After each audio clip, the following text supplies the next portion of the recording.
This post will study NoFap through a perspective I hope to share from far more frequently. Through an evolutionary perspective. Often, I like to think about the way humans lived in the time of our ancestors. To consider how our habits have or haven't evolved. I like to study the connection between modern-day science and evolutionary theory. I believe studying our past gives us context for our actions today, and helps prepare for our future tomorrow. Humans' primary objective is to reproduce. To further the spread of the human species. To continue the lineage of our ancestors. This is really no different from any other animal that exists in the world today. Humans like to think of ourselves as some advanced, sophisticated, higher beings because of our ability to communicate, think, and adapt. We're not. We're animals just like all others on this planet. And we share the same instinctual purpose, to reproduce. This idea can be proven by studying human nature. Women seek out the most dominant, masculine men in order to ensure protection and passage of the best genes. Their hypergamous nature is really just instinct. The instinct to reproduce with the alpha males of society. Men, especially nowadays, don't necessarily seek a serious relationship. Instead, they prefer getting with many women, spreading their seed far and wide. And not just today. I mean, look at Genghis Khan. When put in a position to have thousands of women, look at what he did with them. And I believe a majority of men throughout history would do the same in his position. In general, everything men and women do is with the intent of increasing the quality and quantity of offspring. This sounds really blunt and a little obscene. It might seem insensitive and discredit some of mankind's greatest inventions. I guess it is, but I also believe it to be true. But now that we've seen mankind's fundamental purposes to reproduce, what does this have to do with NoFap? A man's fundamental purpose is to release and spread his seed. But say he retains and never accomplishes this fundamental goal. What kind of message would this send to your brain? Well, first of all, it would tell your brain you're not getting any action and that something needs to change.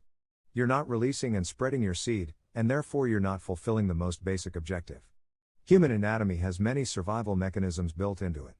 NoFap is one of them. When you retain, you're sending your body subliminal messages that you need to improve yourself so you can have the opportunity to reproduce and spread your seed. It signals to your mind to make you better so you have a chance at fulfilling your most basic objective, reproduction. And thus, you begin to undergo a transformation. Your hair becomes thicker and denser. Your eyes become more penetrating and clear. Your voice becomes deeper and more balanced. All in an effort to increase your likelihood of mating. Furthermore, your drive to compete, excel, and win, all increase. Your desire to improve skyrockets. Your discipline reaches all-time highs. All of these are absolutely necessary traits to become the best version of yourself, and ultimately, to attract someone to have kids with. Now your brain, while highly sophisticated, can be easily manipulated. Say you live the life of a releaser. Even worse, someone who watches adult videos frequently. Daily. Every time you engage in PMO, you're signaling to your brain that you've attracted the woman on your screen, and reproduced with her. When you release, you trick your brain into thinking you really did conquer this woman and spread your seed. In reality, you haven't done anything besides make a mess in your bathroom. But your brain doesn't know that. Soon enough, you're engaging in PMO every day, maybe multiple times a day. You're accomplishing nothing in life, but your brain is easily tricked into thinking you're mating with all these fine-looking women. When you consider our average ancestor probably only saw and mated with a few women in his life, your brain must think you're truly the most alpha male in all of the world. So how does your body and mind respond? It takes a backseat. It chills out. It decides there's no need to improve yourself because you've already fulfilled your most primitive objective. You're already reproducing with so many fine women on a daily basis, what use is there for you to improve beyond? Surely there can't be much room to improve if you're pulling this many girls on a daily basis. All the NoFap physical improvements soon cease to exist. All your drive, discipline, and motivation eventually dissipate. Soon enough, you're left as a shell of yourself having accomplished your most fundamental objective. But you haven't. You haven't really got all these women. You didn't really have sex with any of them. And now your body and mind are working against you too. They've checked out, assuming you need no further improvement.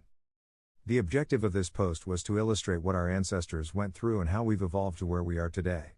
But it's also to prove that the instincts programmed into us can, and will, work against us. If we're not careful, they can end up being our downfall.